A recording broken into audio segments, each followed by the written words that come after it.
کی news H میں ہوں حارث علی شاہ گیلانی۔ خبر شامل کرتے ہیں تاندلے والا سے۔ تاندلے والا کے نواحی علاقے 456 گاؤں میں ہونے والے الغوثیہ والی بال ٹورنامنٹ، جس میں علاقہ کی 20 بہترین ٹیموں نے شرکت کی، مقابلہ 10 روز تک جاری رہنے کے بعد اختتام پذیر ہو گیا۔ مزید اس حوالے سے جانتے ہیں ہمارے نمائندے علی حسن صابری سے۔ جی ویران کھیل کے میدانوں کو آباد کرنے اور نوجوانوں کو اس طرف راغب کرنے کے لیے تاندلے والا کے گاؤں 456 گاوبے کی سیاسی و سماجی شخصیت پیر بسم اللہ قادری نے ولیج سسٹم والی بال ٹورنامنٹ کا اہتمام کیا، جس میں علاقہ بھر کی بہترین 20 ٹیموں نے حصہ لیا۔ ٹورنامنٹ ڈے اینڈ نائٹ تھا، جس میں شائقین انتہائی دلچسپ مقابلوں سے لطف اندوز ہونے کے لیے گراؤنڈ کا رخ کرتے۔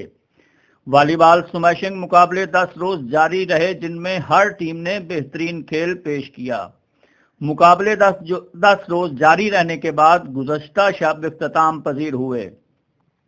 ٹورنامنٹ کی رنگا رنگ اختتامی تقریب میں علاقہ بھر کی مذہبی، سیاسی اور سماجی شخصیات کے علاوہ شائقین کی کثیر تعداد نے شرکت کی۔ فائنل میچ کے مہمان خصوصی سابق صدر بار تاندلے والا مار سخاوت فتحانہ الحاج پیر محمد عبد الرحمان نشاہی قادری، محمد صدیق اور معروف سماجی شخصیت رانا محمد سجاد تھے۔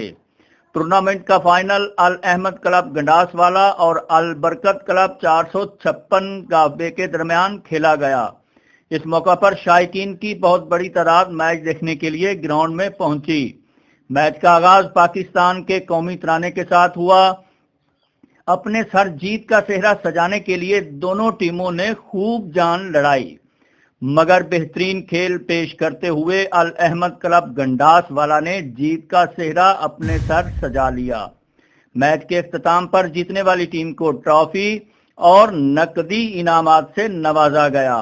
اس موقع پر مہمانان گرامی نے پیر بسم اللہ قادری کے کھیل کے ویران میدانوں کو آباد کرنے کی اس کاوش کا خیر مقدم کرتے ہوئے کہا کہ کھیل ہی وہ واحد حل ہے جس سے ہم اپنے نوجوانوں کو برائی کی دنیا میں جانے سے روک سکتے ہیں۔